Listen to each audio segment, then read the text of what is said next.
চিকিৎসার জন্য ঢাকায় এসে দগ্ধ হলেন রক্সি আক্তার নামে এক নারী। চিকিৎসা শেষে আজ বাড়ি ফেরার কথা থাকলেও তার হলো না। তার সঙ্গে দগ্ধ হয়ে মৃত্যুর সঙ্গে লড়ছেন শিশু সন্তান, বোন ও বাবা। বিস্তারিত রবিউল ইসলাম রবির রিপোর্টে।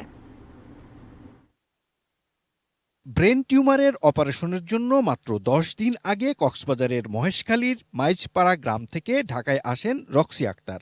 সঙ্গে আসেন 3 বছরের শিশু সন্তান আয়ান, বোন ফুতু ও বাবা আব্দুল মান্নান। বসুন্ধরা আবাসিক এলাকার এভারকেয়ার হাসপাতালের পাশের একটি ভবনের নিচতলার একটি কক্ষে ওঠেন তারা। চিকিৎসা শেষে মঙ্গলবার বাড়ি ফেরার কথা ছিল তাদের, কিন্তু সোমবার সন্ধ্যা 7:30টার দিকে হঠাৎ ঘরটির এসি বিস্ফোরণ হয়।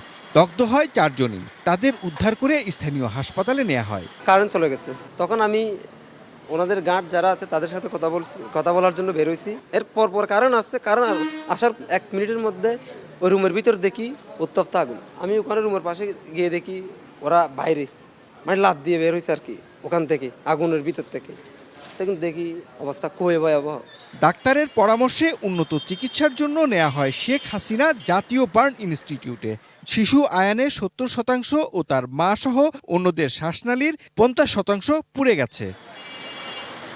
রবিউল ইসলাম রবি, এটিএন নিউজ, ঢাকা।